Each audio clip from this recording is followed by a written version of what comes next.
Zoo pride means being able to tell your friends, your family, and your dog's vet that the dog they keep referring to as your daughter is in fact your best friend, your lover, and the best reason to get up every morning. Have you ever stumbled onto a corner of the internet so bizarre, so unsettling that you have to stop and ask yourself if this is even real? Today's story is exactly that. It begins with a simple, shocking question spoken at the start of a podcast episode. Is there anything inherently wrong with being intimate with an animal? No, there isn't. The podcast is called Zooier Than Thou, and on the surface, it styles itself as lighthearted commentary, a community show for so-called zoos, but behind all of the awkward jokes and cringy remarks was something much darker. Zoo pride means being able to tell your friends, your family, and your dog's vet that the dog they keep referring to as your daughter is in fact your best friend, your lover, and the best reason to get up every morning. One host, a man who once ran what he openly described as a bestiality farm, who filled forums with disturbing confessions of his love for a stallion and positioned himself as a mentor within the zoo community. The other, a self-proclaimed activist who insisted that anyone who opposed to zoophilia simply doesn't care about animals. And in the content itself, you'll hear testimonials of people declaring their dog not just their best friend, but their lover. You'll hear participants comparing zoophilia to being gay or trans, insisting they were born this way. This is, to be clear, this is the first year really for the Zoo Pride event / day / week / month. Holiday. This is something new and exciting in part because it's new. Yeah. So I think we should acknowledge that this is a work in process and an emergent an addition and enhancement to the community that we are excited to be part of the first annual, if we want to call it that, Zoo Pride celebrations that are taking place all around the world. You'll even hear a poem about a hog farmer who saved a sow from dinner only to put his meat in her. Yeah, that really happened on air. They got some about pigs in here. Oh, give me pigs. I love pigs. A hog rancher just east of Macon, with a particular sow, was quite taken. He spared her from dinner and put his meat in her. Oh. And that cute little pig cooked his bacon. Oh my god. Whew. But this isn't just a freak show of internet cringe. This was a coordinated attempt to rebrand a criminal, abusive fetish into a civil rights movement, borrowing the language of LGBTQ+, packaging it with rainbow banners and hashtags like Zoo Pride and Stay Defiant. In this deep dive, we're gonna peel back the layers of Zooier Than Thou, from its bizarre community-building efforts to the disturbing pasts of its creators, to the backlash it triggered online. By the end, you'll understand why so many people see it as not just a podcast, but as propaganda. You see, Zooier Than Thou, often abbreviated as ZooT, started out by branding itself as a monthly podcast for the zoophile community, a show meant to celebrate what its hosts called all things zoo and wonderful. On its surface, ZooTT followed the familiar structure of a niche interest podcast. 2 main hosts, a rotating set of guests, and a relaxed format that mixed discussion with listener submissions and community announcements, but beneath that exterior was a far more disturbing purpose. The podcast openly centered on zoophilia, presenting it not as criminal abuse, but as a legitimate sexual identity that deserved recognition and pride. Matter of record that I am a zoo and have been a zoo all my life and am proud of that and know that is a positive, constructive part of who I am and who our world is. And that's another interesting lesson to know this close. I've had a couple folks ask if I wasn't worried that my reputation would be tarnished, in the future over time by the, sordid knowledge of my sexuality. Don't you wish maybe you'd have been quieter about that stuff? The way Zooty introduced itself to potential listeners is revealing. In its About section, the show described itself as a space for animal activism and cross-species bromance, where dedicated hosts and contributors would share stories, interviews, and reflections. It even acknowledged that hundreds of others might be out there doing the same thing. but it insisted that Zoo TT's mission was to do it the best.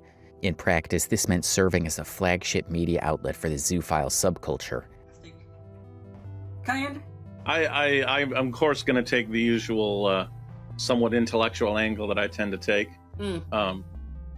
So my pride, zoo pride to me, we've got it's about being who I am, my identity being a valid thing. Not only my identity, but also the way I have opinions about the ethical treatment of animals, and that is valid. Now, the reason that pride even comes into that, because those are two things that exist entirely independently of any need for pride, is the societal more we have in American society here against non-heteronormative sex. Right. It's so far outside the norm that many members of society don't even know that it's a thing. True. Episodes were released monthly and sometimes aligned with symbolic occasions. For example, they created special installments for events like Zoo Pride Day, where the format loosened up to allow a mix of testimonials, montages, and more informal banter. Music, poems, and even limericks written by community members were interspersed with the commentary, creating a sense of festivity and solidarity. To insiders, this was meant to feel like a celebration of identity. To outsiders, it looked more like propaganda disguised as entertainment. From the very beginning, Zooty attempted to reframe zoophilia in political and cultural terms. Listeners were encouraged to use hashtags such as zoosexuality and stay defiant, slogans designed to parallel the language of liberation movements. The show constantly leaned on comparisons to LGBTQ struggles, presenting zoophilia as just another misunderstood orientation. According to them, society's disgust was nothing more than prejudice, and zoo identity was something to be embraced with pride. This framing mattered because it showed that Zooty was not just a hobbyist podcast, but an ideological project. Every episode tried to weave together humor, cringeworthy rhymes, and community testimonials into a larger narrative. That zoophilia was natural, that it was loving, and that its practitioners were victims of unfair persecution. This was the foundation that Zooier Than Thou laid in its early days, and it's crucial to understanding the controversy it stirred. The two central figures behind Zooier Than Thou were Fausty and Toggle, each bringing a very different but equally unsettling background to the show. Toggle was, at least publicly, the quieter of the pair. Not much verifiable information exists about him outside his appearance on the podcast. What is known, however, paints a picture of someone who positioned himself as a kind of voice of reason within the community. For a long time, he was the mystery man of the podcast. Toggle spoke behind layers of voice modulation, hiding his identity under a cartoonish rat avatar and presenting himself as just another faceless activist for zoo rights. That anonymity worked for a while, but eventually the internet pieced together who he really was. Toggle's real name was revealed to be Charles Alexander Berry, though in more recent years he went by Buck Daniel Riley. Behind the rat avatar, however, was a man living a double life. Online, he was Toggle, a self-proclaimed zoo, an activist, and a crusader trying to force zoophilia down everyone's throat. Offline, he was Buck Riley, a married gay man living with his husband, Trevor Rush. Trevor himself was not a zoophile, at least not openly, but he was fully aware of Buck's inclinations, and judging by their social media history, he was entirely unbothered by them. Trevor's role as a BDSM coach made the relationship appear even more steeped in alternative subcultures, but the permissiveness toward Buck's attraction to animals revealed just how normalized it was within their household.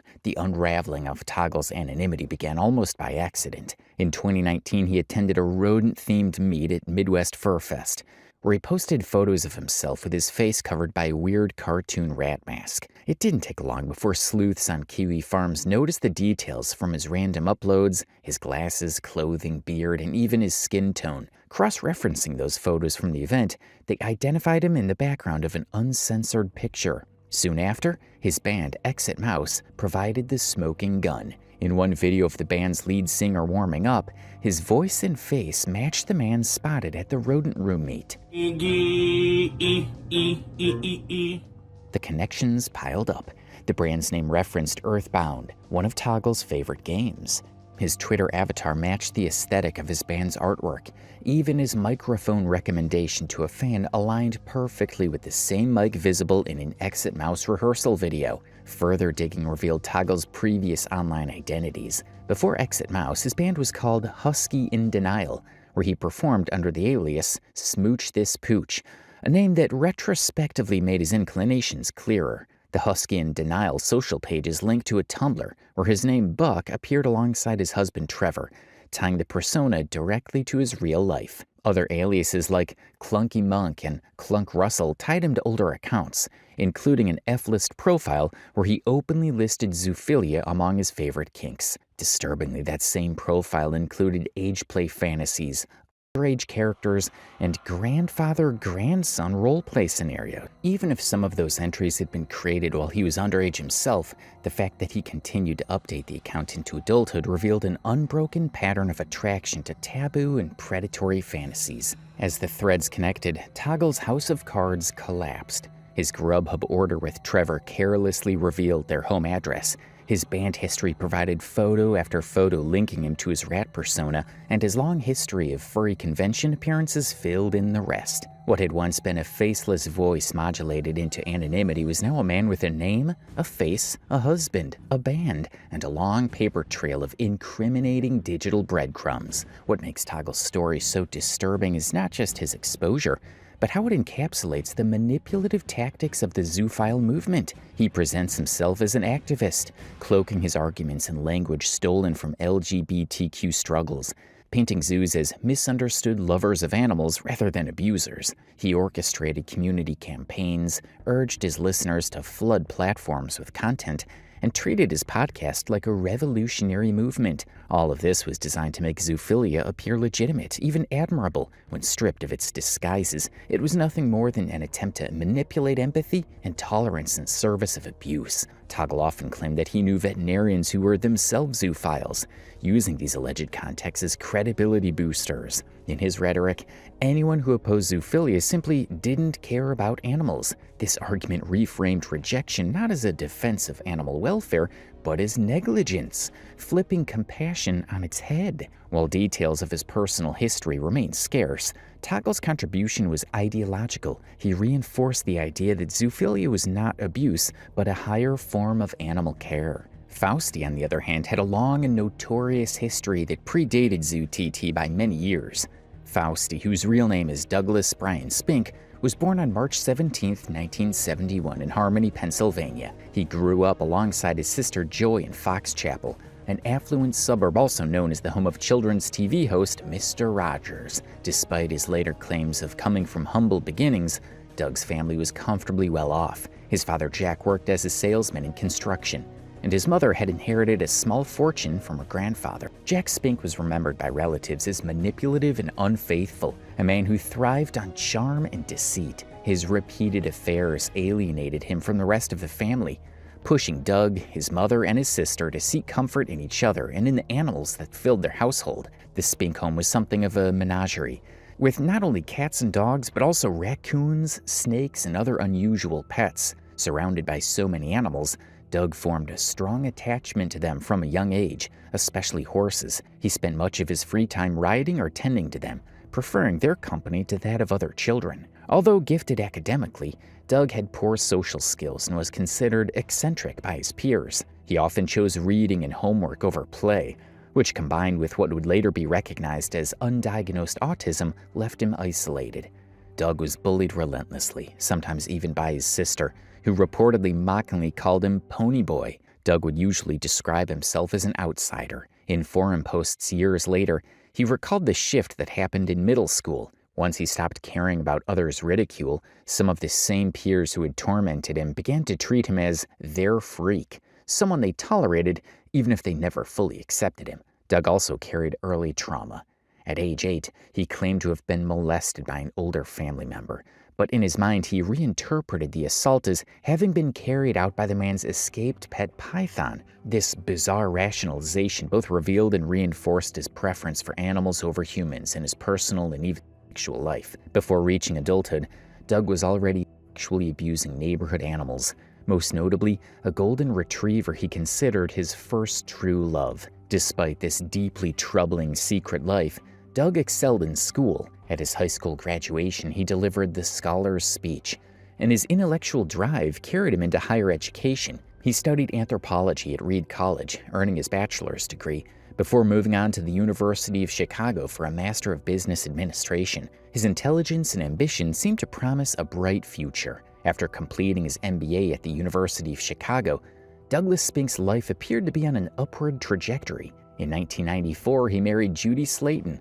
a woman 22 years his senior who already had 4 children of her own. To support this new family, Doug abandoned his original plans of pursuing a law degree and entered the corporate world. His sharp intellect and academic credentials quickly paid off. He secured a lucrative position with the Boston Consulting Group, earning a base salary of around $135,000 per year, which was quite an impressive figure for a young professional in the mid-1990s. Not long after, he landed an executive role at Safeguard Services, a credit card fraud insurance company.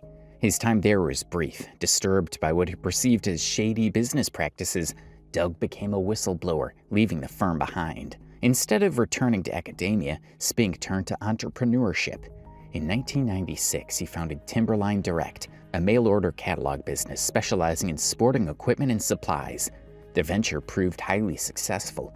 Within a few years, he sold the company to the sporting goods chain G.I. Joe's for over $5 million, which was a life-changing sum at only 27 years old. Flush with money and eager to pursue his personal passions, Doug and Judy purchased an 82-acre farm in Gaston, Oregon. There they established 2 businesses, Timberline Retrievers, focused on dog breeding and training, and Timberline Farms, a prestigious horse breeding operation. Timberline Farms in particular gained international recognition for its world-class show-jumping horses. Among them was a stallion named Capone 1, a black horse with 3 white socks, regarded as one of the best in the world. By the late 1990s, Douglas Spink's carefully maintained facade began to unravel. His marriage to Judy was already strained, but the breaking point came when his secret life was exposed. A supposed reformed zoophile created and distributed dossiers documenting Doug's sexual involvement with animals, ensuring that anyone who searched his name would be confronted with his abuse.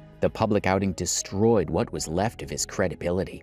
His role as a licensed judge with the American Kennel Club was revoked, forcing him to shut down his dog breeding operation. His wife, who had tolerated years of suspicion and distance, finally reached her limit. The couple separated and began living in different houses. In the smaller farmhouse in North Plains, Judy remaining at their mansion in Gaston before they ultimately divorced in 2003. Doug took to online forums later to talk about his ordeal during that time, saying, "For most of my life, until my mid-20s, this side of me was absolutely, totally, completely, entirely hidden from everyone forever. I lived my life in utter and total fear that I'd be found out. Every encounter was a potential disaster.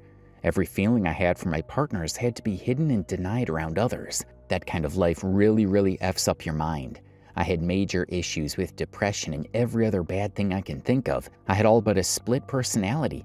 At some level, I was one person inside and a totally different person on the outside. After I was first outed and my worst fear had come true, I slowly came to see it as a blessing and not a curse. If I wasn't doing anything horrible in my zoo life, and I really don't think I am in an objective sense, then why was I so ashamed of it? Why did I hate that side of myself so much? It's been a long, slow, challenging process to unpeel those layers of denial and lies and dishonesty and instinctive hiding. A big part of it has involved forcing myself to answer questions honestly, in public, so I don't backslide into old, unhealthy habits of thought. At the same time, Doug became embroiled in messy business disputes. Former associates accused him of misappropriating assets, stealing corporate opportunities, and violating employment contracts. In 2002, a New Jersey businessman successfully sued him, with the court ordering Doug to pay $5.7 million in damages. The judgment wiped out his earlier fortune, forcing him into bankruptcy.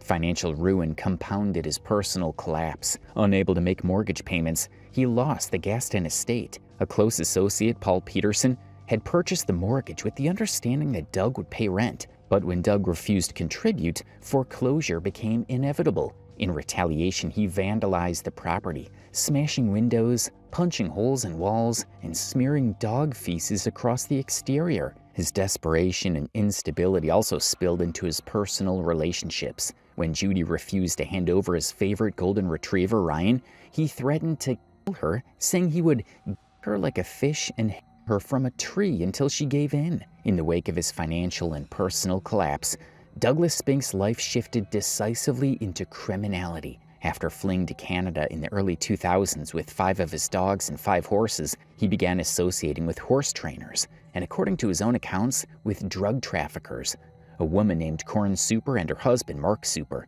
Doug stayed with them for a while, and they allowed him to stay in the barn with the horses.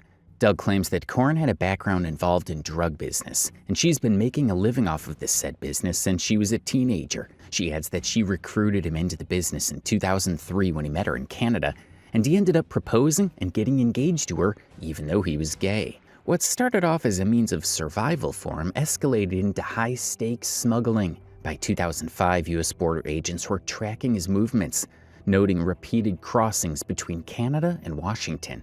On February 8, 2005, he was caught near the border with 372 pounds of cocaine hidden in 5 suitcases, an amount worth an estimated $34 million. The bust made headlines, and though he faced up to 10 years in prison, Spink cooperated with authorities, testifying against his supplier, which reduced his sentence to 3 years. He served part of this time at FCI Sheridan in Oregon, working as a horticulture inspector and repairing strained relationships with family members. Spink couldn't help but capture headlines this time, being described as a man convicted of smuggling nearly 400 pounds of cocaine into Washington and arrested in connection with a Criminality farm. He got jail time, and even while incarcerated, Doug attempted to maintain ties to his animals.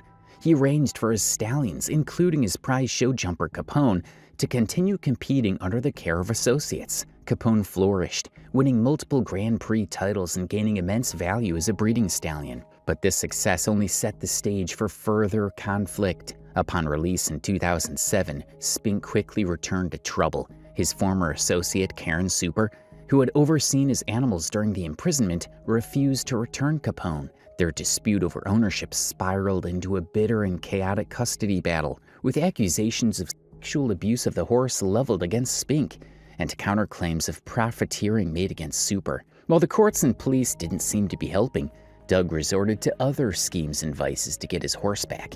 He would eventually sneak into Canada, where he's not supposed to be, and attempt to reclaim the stallion. He finally succeeded during a nighttime raid in which he took Capone away and taunted Super with a text message that read only, "Checkmate." Meanwhile, Doug's criminal tendencies were no longer confined to smuggling. His farms and later his small cabin in Sumas, Washington, became notorious as gathering points for zoophiles. He openly discussed and posted about his abuse online under the alias Favoy, even creating FAQs justifying bestiality. Authorities seized computers filled with images and videos of abuse, dozens if not hundreds of cassettes and vile recordings of bestiality, along with dozens of dogs, horses, and even mutilated mice from his property. His arrests became a recurring cycle as he constantly violated his parole, got pinned with new charges of animal cruelty, and was involved in frequent standoffs with the police, and faced repeated deportations between the US and Canada. Violent incidents added to his record, including threats against his ex-wife, fights with landlords, and confrontations with officers. At one point, he was accused of pimping out his animals to other abusers, turning his properties into what prosecutors called a bestiality farm. Following his release from prison, Douglas Spink doubled down on what he framed as activism. He attempted to his compulsions as a civil rights cause, building an elaborate online presence dedicated to normalizing zoophilia. He adopted the alias Fausty to hide his identity and began posting heavily in zoophile and bestiality forums like Peace Forum and Beast Forum, building his online identity separate from his real name. Under Fausty, he positioned himself as the elder statesman of the zoo community, writing long, graphic posts about his supposed relationships with dogs and horses, especially his stallion Capone, whom he kept describing as the love of his life. The choice of the name was likely a reference to Faust, a figure in German legend who sells his soul for knowledge and pleasure, but nobody can say for sure. Under multiple other aliases, he maintained websites and forum accounts where he wrote manifestos defending sexual acts with animals. He launched groups like the Deep Justice Network, Cross-Species Alliance, which was a ground zero for the bulk of Spink's internet activism, and also the Deep Symbiosis Institute, all of which borrowed heavily from the language of LGBT and civil rights struggles. He argued that opposition to zoophilia was a form of zoophobia, an irrational prejudice equivalent to racism or homophobia. These efforts spilled into social media and podcasts. Spink wrote FAQs rationalizing his behavior, claiming his animals were happy and consenting partners. He published letters likening himself to a persecuted minority, and he openly promoted his lifestyle in forums notorious for bestiality content, including beast porn. His rhetoric painted himself as a spiritual figure. He often invoked Buddhism to justify his actions, when in reality, his properties became hubs where animals were exploited, and in some cases pimped out to other abusers he met online. He's been quoted saying in an email to a media outlet that his lifestyle choice is the absolute extreme self-reliance in my mind, and that he teaches himself that there's nobody there but you, and if you don't do everything right, you will die. No second chances. Authorities were well aware of his activities. In 2010, Spink was arrested again when investigators raided his cabin in Sumas, Washington, seizing dozens of dogs, horses, and even mice that had been mutilated. Videos uncovered showed not only his own abuse, but also that of a British tourist, Stephen Clark, who was caught on tape assaulting Spink's dogs. Though Spink denied operating a bestiality farm, the evidence painted a different picture. The arrests and seizures marked the beginning of Spink's mental and physical decline.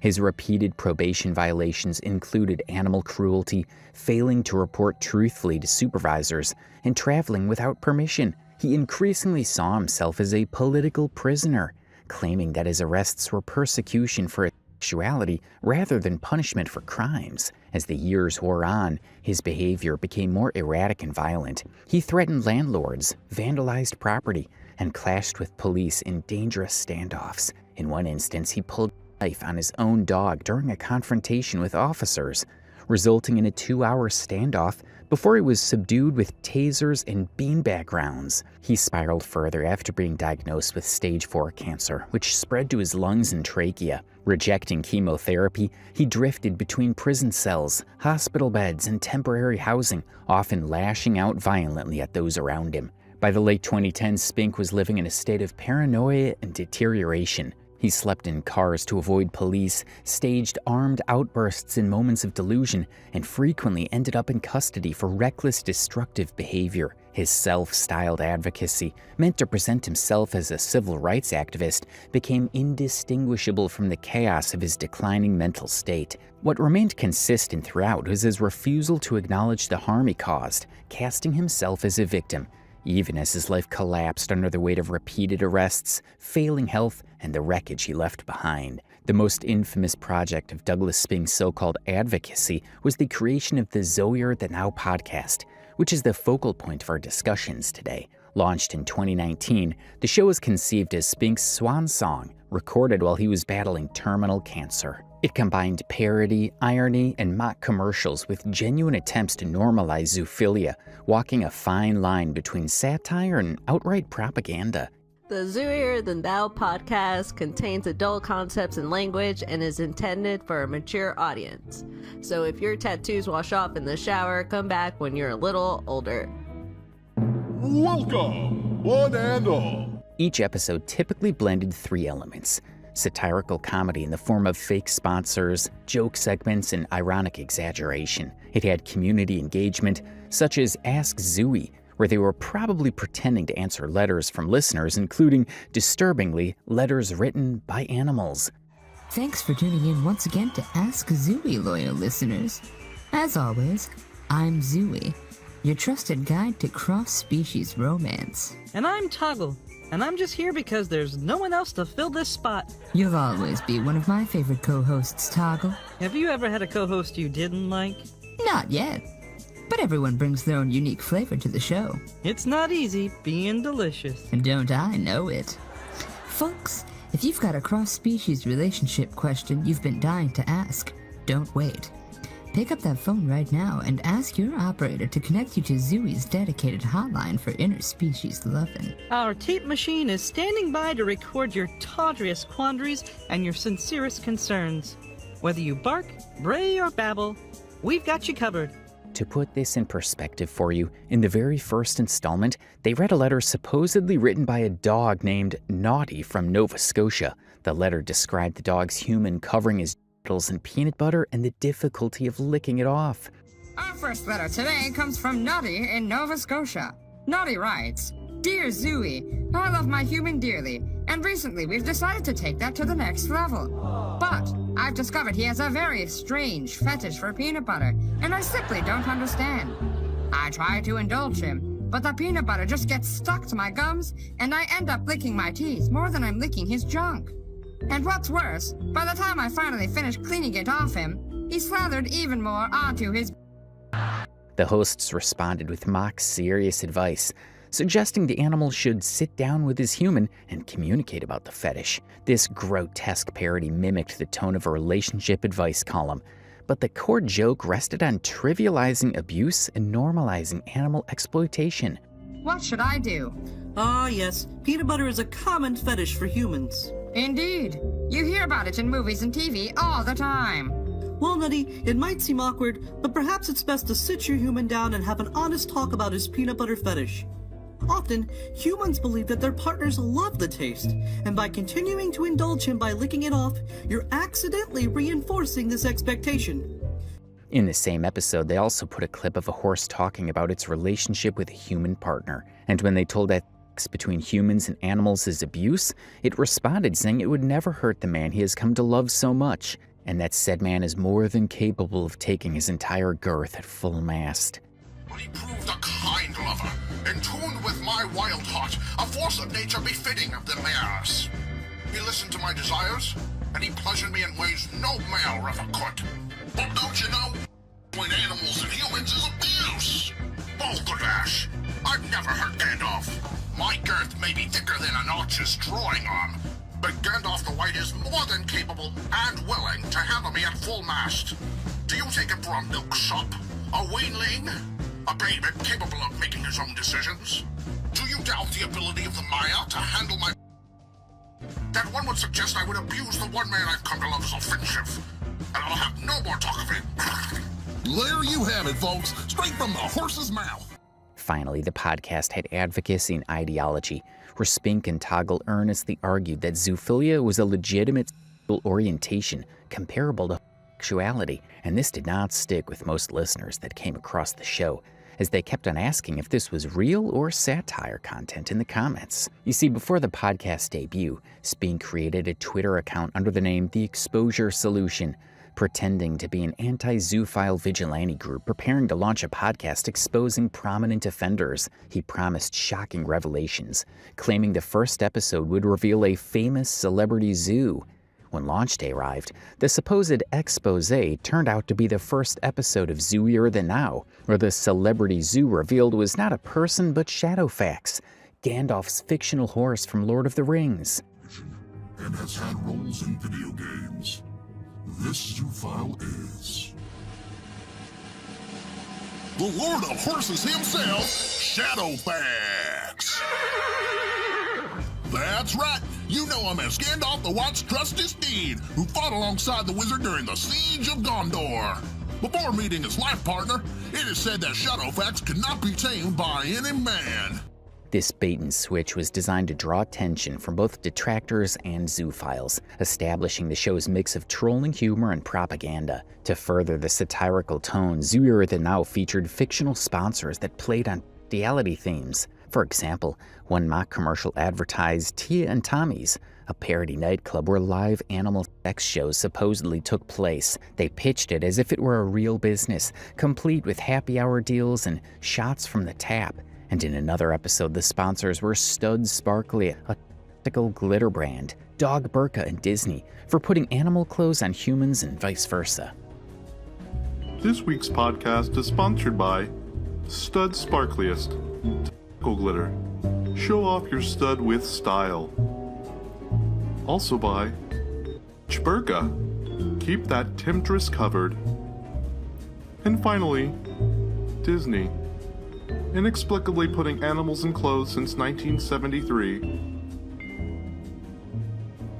These fake sponsors reinforce the podcast's attempt to blur the line between parody and sincerity. By cloaking themselves in humor, Spink and Toggle tried to evade terms of service violations while still promoting zoophilia. Together, Toggle and Fausty created a show that blended manipulation with lived infamy, lending Zooier Than Thou both a thin veneer of credibility and a foundation of notoriety.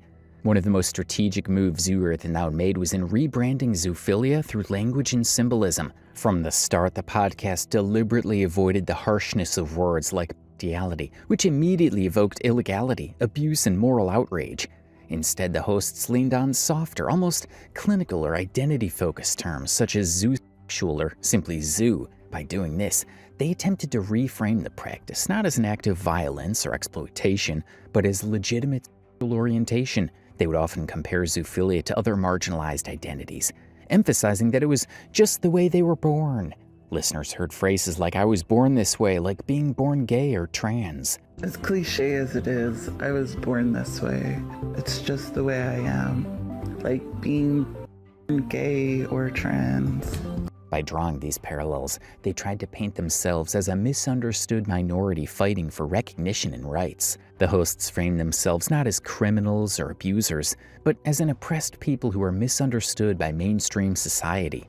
They borrowed heavily from the language of liberation struggles, positioning zoosexuality as the next frontier in the fight for acceptance. In the podcast, testimonies aired during the show echoed the same rhetoric. As cliché as it sounds, I was born this way. By anchoring their identity in an argument of innate orientation, they attempted to strip away the notion of choice or moral responsibility. If homosexuality was once criminalized but later destigmatized, they argued, why shouldn't zoophilia eventually follow the same arc? They also leaned on the language of pride and defiance. Episodes like Zoo Pride Day explicitly borrowed from the aesthetics and messaging of Pride Month. The hosts called on their audience to be proud of their identity, to use hashtags like zoosexuality and stay defiant, and to celebrate their community despite public outrage. We welcome you to a very prideful episode of Zooier Than Thou. As this is one of our new moon half-point episodes, we'll be following a less strict format throughout tonight.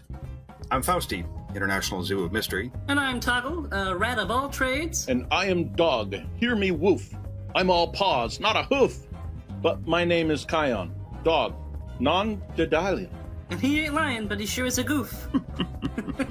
Oh boy. Guys, it's Zoo Pride Day! No. They portrayed themselves as brave truth tellers, standing against an unjust stigma in the same way civil rights leaders stood against racism or homophobia. The rhetoric was designed to do two things at once: galvanize the zoo community with a sense of legitimacy and resilience, and provoke outrage from the outside world. The civil rights comparison was inflammatory by design, because it forced listeners to confront a false equivalence between consensual human struggles for dignity and the exploitation of animals who cannot consent. This strategy is what made Zooier Than Thou especially dangerous in the eyes of critics. By co-opting the moral authority of liberation movements, they cloaked abuse in the language of justice. For supporters, it gave them the illusion of being part of a noble struggle. For everyone else, it was seen as offensive, manipulative, and insulting to the real sacrifices of marginalized groups. Symbolism also played a central role in rebranding. The community rallied around the Zeta symbol, a stylized Greek letter. This was adopted as a kind of a pride flag, a unifying emblem meant to represent Zeus' identity across online spaces. Zooey hosts promoted the use of this symbol and encouraged others to embrace it in social media avatars and forums, in the same way that other marginalized groups use flags and logos to represent their movements. For them, Zeta was more than just a symbol. It was a signal of belonging and resistance against outsiders who condemned them. Even the show's title carried symbolic weight. Zooier Than Thou implied not only solidarity but hierarchy, a prideful claim that the hosts were the most authentic, the most unapologetic, the most devoted to the cause. This branding fed into the cult-like atmosphere where participants were encouraged to see themselves as special, enlightened, and united against a hostile outside world. Through careful control of terminology and powerful symbolic branding, Zooier Than Thou attempted to reshape how zoophilia was discussed. The language softened their public image, while the symbols created cohesion and a sense of identity. Together, these tools helped them build a community that felt validated, even while promoting something society broadly regards as abuse. What does zoo pride mean to me?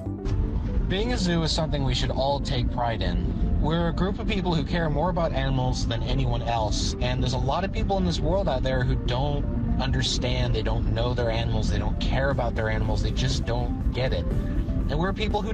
Another central part of Zooier Than Thou's strategy was manipulative framing. From the very start, the podcast worked to reshape how listeners thought about zoophilia, twisting narratives in ways that blurred moral boundaries and softened the grotesque reality of the acts being defended. The framing usually followed a predictable formula. First, they would position zoos as the true animal lovers, and they're telling people who opposed bestiality weren't protecting animals at all. They were ignorant, cruel, or simply too bound by societal taboos to understand what real compassion looked like. By flipping the moral script, they attempted to recast abusers as caretakers and critics as hypocrites. Zoo pride to me is to show compassion and love beyond the boundaries of species. What does zoo pride mean to me? Well, first is the happiness and unconditional love expressed between kindred spirits, regardless of species, and the hope for a more inclusive and peaceful future where hate has no place. Zoo pride means being able to tell your friends, your family, and your dog's vet that the dog they keep referring to as your daughter is in fact your best friend, your lover, and the best reason to get up every morning. I think having zoo pride is taking pride in being who we are. I think it's best to take pride in it just as kind of the first step to acceptance. If we don't have pride in ourselves, then nobody else is going to. One of Toggle's favorite lines was that if you were against zoophiles, you just don't care about animals. It was a false dichotomy. Either you supported zoos or you didn't actually love your pets. Next, they leaned heavily into the idea that criticism was nothing but moral outrage, irrational, knee-jerk disgust born out of cultural conditioning. Bestiality wasn't wrong itself, they argued. It only felt wrong because society had unfairly stigmatized it. This framing allowed them to cast opposition not as a legitimate concern about animal welfare and consent, but as a form of prejudice that needed to be dismantled. They also frequently blurred the line between ordinary pet companionship and sexual exploitation. As we'll explore later in the video, montages during episodes like Zoo Pride Day were filled with testimonials of people describing their dogs or horses as lovers, or claiming that all those hours of fetch and cuddling were proof of a deeper romantic bond. Zoo pride means being able to tell your friends, your family, and your dog's vet that the dog they keep referring to as your daughter is in fact your best friend, your lover, and the best reason to get up every morning. The implication was that everyday pet owners were blind to the true nature of their animals, while zoos were enlightened enough to see it. This was manipulative because it hijacked the universal experience of loving a pet and warped it into justification for abuse. Even humor and cringe-worthy gimmicks, like the notorious zoo limericks, were part of the strategy. By inserting silly rhymes and awkward jokes, the podcast normalized the subject matter, making it feel less threatening and more like just another quirky subculture. It was a way of disarming listeners who might otherwise be horrified, easing them into hearing rationalizations they would normally reject outright. At its core, Zooier Than Thou's framing tactics were about redefining abuse as identity. Every rhetorical trick, whether it was playing victim, borrowing from civil rights struggles, or ridiculing critics, was designed to make zoophilia sound like a legitimate orientation rather than what it truly was: exploitation of beings who cannot consent. To understand Zooier Than Thou's influence, you have to look closely at how the podcast was structured. The way episodes were put together wasn't random. It was carefully designed to draw in curious listeners, hold their attention, and slowly drip-feed rationalizations for zoophilia. Most episodes followed a consistent structure, and episodes often began with grandiose welcomes. Fausty, who sometimes styled himself as an international zoo of mystery, would open with a dramatic or tongue-in-cheek introduction. Toggle would follow with his own, usually adding playful banter that set a lighthearted tone. This casual start was important. It immediately framed the podcast not as something sinister, but as something quirky, even community-driven. Greetings, my friends and fellow zoos, and welcome to another uplifting episode of the zooiest of zooey podcasts, Zooier Than Thou. I'm Fausty, a gray muzzle zoo, adding my oldster perspectives to the podcast. And this is Toggle. Don't mind me, I'm just cloud surfing behind this plane like Kit Cloudkicker. We have the honor of serving you as co-hosts for this episode of Zooier Than Thou. I don't know about you, Fausty, but I am still feeling that Zoo Pride high from earlier this month. Indeed. The bulk of each episode revolved around conversations between the hosts. These discussions could range from philosophical takes on zoophilia to zoo news to attempts at reframing the language of reality in more palatable terms. The tone shifted constantly, bouncing between academic jargon, personal anecdotes, and humor. This inconsistency was part of the manipulation. One moment they were serious activists, the next moment they were cracking jokes. However, a significant element of Zoo was its reliance on guest appearances and voice clips from self-identified zoophiles. Episodes like Zoo Pride Day showcased montages of individuals explaining what being a zoo meant to them. Good thing. I think it's just one of those things is once we all have pride in ourselves, it will start to show to people on the outside, and they might be a little more curious to just find out who we are. That hopefully people will see us for who we are and have an appreciation for it. I'm not saying, oh, turn the world zoo. I'm just meaning be nice to be accepted. These clips almost always followed the same script: pride, victimhood, and the idea that zoos understood animals better than non-zoos. Including multiple voices gave the illusion of a broad, supportive community and created the impression of strength in numbers, even if in reality this was a very fringe group. Many episodes included what can only be described as filler gimmicks, like zoo limericks.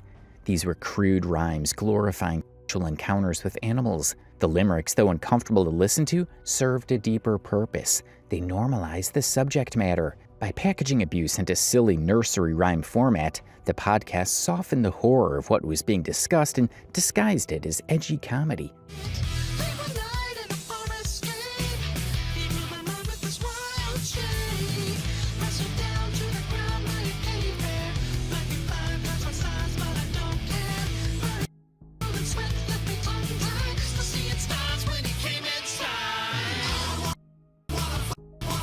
Production-wise, ZT wasn't slick or high budget, but that worked to its advantage. The conversational, sometimes amateur style made it feel more like a grassroots community broadcast than propaganda. The relaxed presentation disarmed new listeners, allowing controversial ideas to slip in more easily. In short, the format of Zooier Than Thou was a delivery system.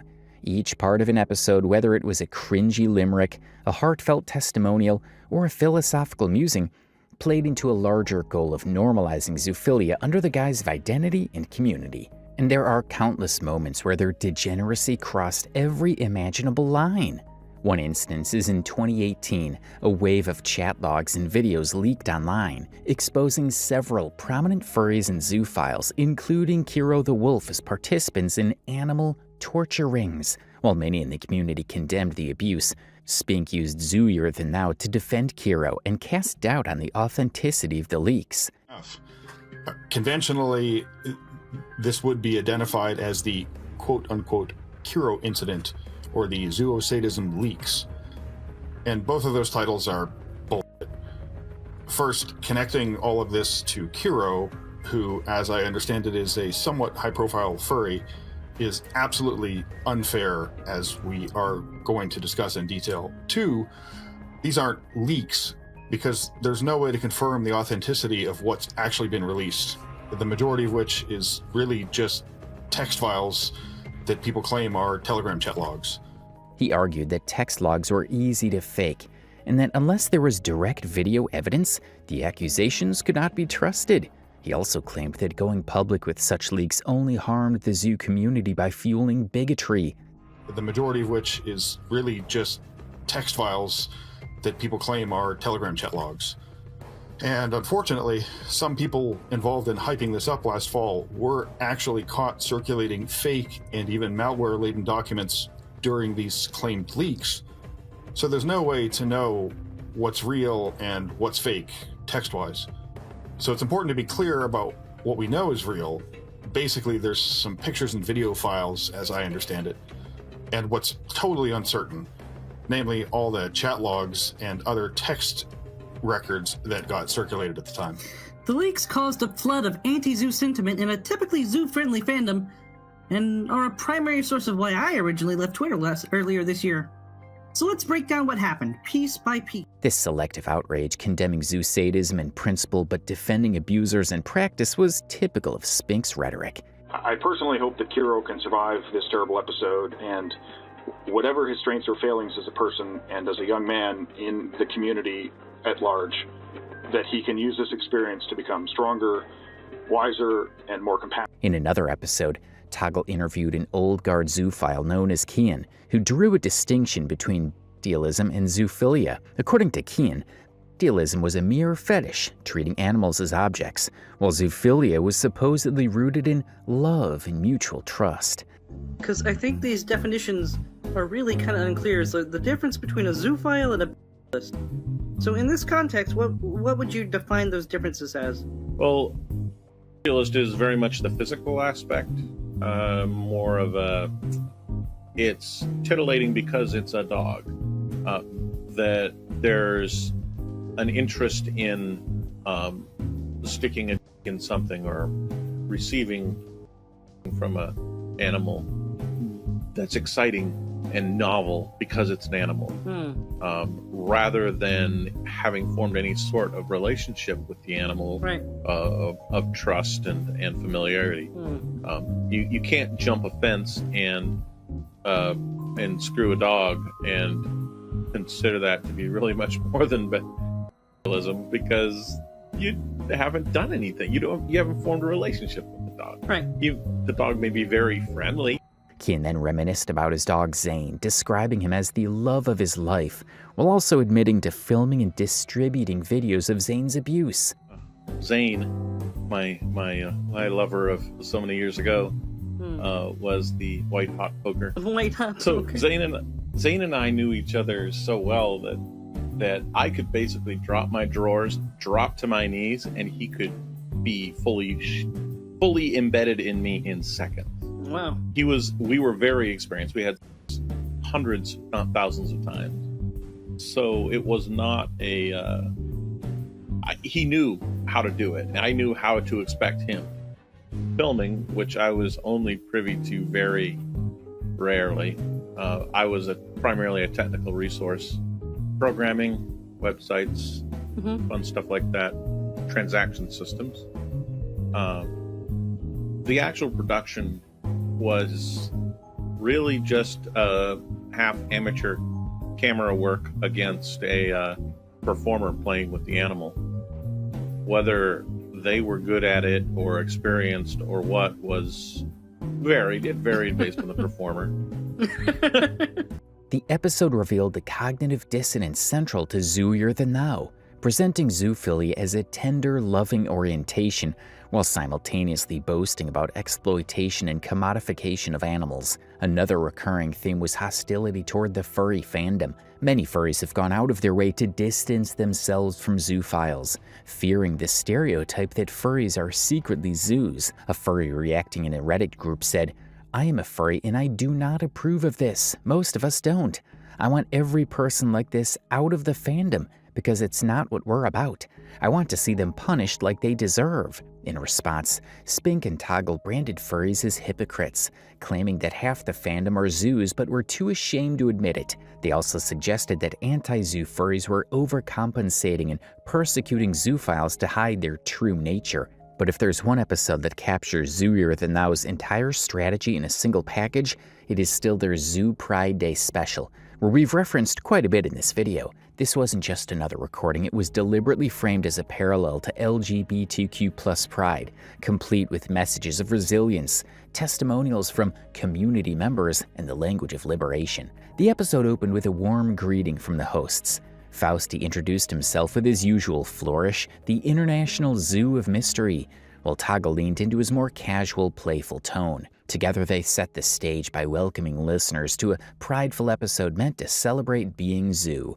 I'm Fausty, International Zoo of Mystery. And I'm Toggle, a rat of all trades. And I am Dog. Hear me woof.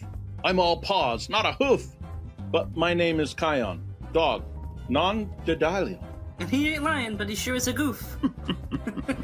Oh boy. Guys, it's Zoo Pride Day! Oh boy. Yay! This framing was crucial. From the very first few seconds, the hosts work to normalize zoophilia by equating it with other marginalized identities. So, this month is a big Zoo Pride celebration, and really it's just about kind of celebrating our community and the pride we have in ourselves. So there's a lot of cool Zoo Pride things happening all around. I know down yonder, I should say, I probably shouldn't give too many specifics.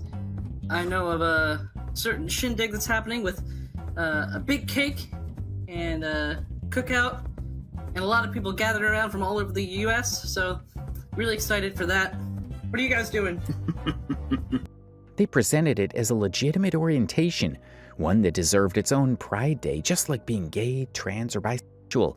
This is, to be clear, this is the first year really for the Zoo Pride event / day / week / month. Holiday. This is something new and exciting in part because it's new. Yeah. So I think we should acknowledge that this is a work in process and an emergent an addition and enhancement to the community that we are excited to be part of the first annual, if we want to call it that, Zoo Pride celebrations that are taking place all around the world. Early in the episode, the hosts dove into terminology. They debated whether it was better to call themselves zoos or zoosexuals, and dismissed criticism of either term as unimportant compared to the substance of their relationship with animals. Over the decades, there's been, I don't know how many iterations of the what words mean what and which word is okay and which word is not okay. I have certainly over the decades had various levels of involvement in those debates / discussions. And I have to say that as time has gone by, I'm just not sure I care anymore that much. Maybe it's less about the words and more about the substance. And I'm not sure that, sort of choosing one word over another word or using this word instead of that word is the kind of magic answer to all of life's difficult questions. I think we might need to actually dig into a lot more focus on, the substance of the subjects that we're discussing and the issues that come forth, and whatever words get used, I don't know. They're words. They'll get used. It is what it is. So I guess I would say I'm an agnostic between. This wordplay wasn't accidental. By pushing softer, clinical-sounding language like zoosexual, they attempted to sanitize the concept and strip away the stigma attached to words like bestiality. It was part of their broader rebranding effort of trying to make the taboo sound like just another identity label. Just the sexual thing. Yeah, agreed. Well spoken. Yeah, that's all, we have that. Right, so it's like with bisexuality right now and pansexuality, with our evolving understanding of gender, like the entire concept of the difference between bi and pan and all this stuff is really interesting, because here's the thing about labels. We use labels in order to convey very quickly a very complex idea about ourselves to other people. They don't actually function as a very good definition to try to define ourselves by. Such that, you don't want to say, hey, I'm defined by the word gay. It's more like, gay is a word that easily conveys what I am, in a very quick way. It doesn't encompass every single part of who I am, but it's like, this is something that I can convey quickly. The episode soon shifted into its centerpiece, a montage of testimonials from various members of the zoophile community. These clips followed a consistent script, and one particularly disturbing testimonial framed a pet dog as simultaneously a daughter, a lover, and a life partner. Zoo Pride means being able to tell your friends, your family, and your dog's vet that the dog they keep referring to as your daughter is in fact your best friend, your lover, and the best reason to get up every morning. I think having this blurred the lines between family, sexuality, and companionship in a way that highlighted just how manipulative the messaging could be. Toward the end of the episode, the tone shifted to what the hosts clearly thought of as lighthearted fun. Listeners submitted zoo-themed limericks, many of which contained explicit references to sex with animals. One example, a hog rancher just east of Macon, with a particular sow was quite taken. He spared her from dinner and put his meat in her. Oh, and that cute little pig cooked his bacon. They got some about pigs in here. Oh, give me pigs. I love pigs. A hog rancher just east of Macon, with a particular sow, was quite taken. He spared her from dinner and put his meat in her. Oh. And that cute little pig cooked his bacon. Oh my god. Whew. By wrapping abuse in sing-song poetry, the podcast normalized what would otherwise be unlistenable. The episode ended on a reflective note, with the hosts and guests affirming the importance of being proud to be Zoo. They encouraged listeners to embrace the identity, not hide from it, and to see themselves as part of a larger, misunderstood movement. I am most confident in knowing that as my legacy, when I'm gone and life moves on and the world continues without me, the parts I'm most proud of unambiguously relate to and circle around my identity as a Zoo. And I know that I will be happy to leave as part of my legacy and a big part of my identity as a Zoo. And I am glad that as I do get ready to pack up shop and move on from here, that it is forever, indelibly a matter of record that I am a Zoo and have been a Zoo all my life and am proud of that. Ultimately, Zooier Than Thou's greatest achievement and greatest danger was in presenting zoophilia as more than an individual practice. By promoting symbols, rituals, and a shared sense of persecution, the podcast created the illusion of a legitimate community. This was not simply about normalizing abuse, but about embedding it into an identity that can be worn with pride. For vulnerable listeners, this framing made it harder to walk away. And for the broader public, it made the movement appear more organized and more defiant than it truly was. As you can already guess, pushback came from multiple fronts. Mainstream audiences who stumbled upon episodes or promotional material responded with disgust. A fan on Reddit wrote, "Zooier Than Thou, screw those animal-abusing hypocrites." For many, even the most casual exposure to the show, whether it was through its self-congratulatory introductions, its zoo pride monologues, or its clumsy attempts to mirror LGBTQ+ movements, was enough to spark waves of revulsion. An example is one of their tweets from back in the day, where they preached that with animals was one of the greatest acts of rebellion against the species barrier. Their biased views were always met with strong disagreement from social media posts condemning the podcast. Said posts often went viral, spreading awareness of its existence, but also cementing its reputation as a grotesque corner of the internet. The tweet above was made largely in response to the Zoot account tweet, and could have been interpreted in various ways, but it was quickly co-opted by others who now used it to push a negative narrative on zoo love. YouTubers and commentators played a particularly important role in amplifying the backlash. Channels dedicated to internet culture, commentary, or exposing fringe communities began producing videos dissecting Zooier Than Thou. They clipped together some of the podcast's most cringeworthy or shocking moments, such as hosts joking about their relationships with animals, and presented them to mainstream audiences as evidence of how far the podcast had gone in trying to normalize abuse. The sarcastic and mocking tones of these commentaries helped deflate the show's self-seriousness, exposing its attempts at legitimacy as absurd and dangerous. The language and symbolism of the podcast drew heavy fire as well. Online critics latched onto the Zeta symbol and the slogan of Zoo Pride, calling out the blatant appropriation of civil rights imagery for a cause rooted in exploitation. Memes and posts circulated pointing out the absurdity of equating consensual adult relationships and gay movements with sexual contact between humans and animals.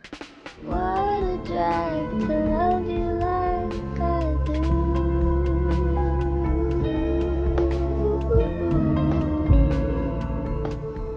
For many critics, this co-opting was not only offensive, but also deeply manipulative, and they took it as evidence of the community's dishonesty. At the same time, the past actions of the hosts became ammunition for critics. Once details of Fausty's drug smuggling charges, alleged bestiality farm, and disturbing forum posts resurfaced, they provided a concrete backdrop for the podcast's words. This wasn't just theory, critics argued. These were individuals with a history of criminal activity and explicit involvement in zoophilia. Internet watchdogs and commentators used these revelations to hammer home the point that the podcast wasn't a misunderstood animal rights project, but a deliberate, organized attempt to sanitize and spread bestiality. Finally, there was a broader moral panic effect. For many outside observers, the existence of Zooier Than Thou wasn't just disturbing on its own terms.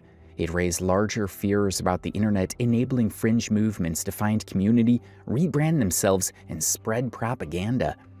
In this way, pushback against the podcast extended beyond disgust to genuine alarm. Some feared that just as extremist groups or conspiracy theorists had found strength in online networks, zoophiles could use platforms like podcasts and Telegram channels to radicalize new members. The internet's backlash may not have dismantled Zooier Than Thou immediately, but it succeeded in preventing the podcast from ever breaking into the mainstream or gaining legitimacy. Instead, it branded the show as an example of how far manipulative framing can go and how quickly the broader public will respond when those boundaries are crossed. One of the most immediate and unavoidable reactions people had when encountering Zooier Than Thou was not just moral outrage, but sheer second-hand embarrassment. Even before critics dissected the dangers of the podcast's rhetoric, the tone and presentation were often so clumsy, juvenile, and awkward that it invited ridicule. The so-called zoo community tried to protect themselves as sophisticated activists, but the result frequently veered into something that felt like a middle school talent show gone horribly wrong. The cultural impact of Zooier Than Thou lies primarily in its attempt to normalize zoophilia through rhetoric and branding.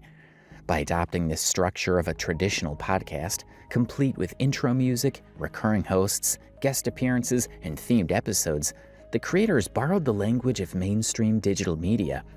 They presented themselves as thoughtful commentators and activists, rather than outliers advocating for an abusive practice.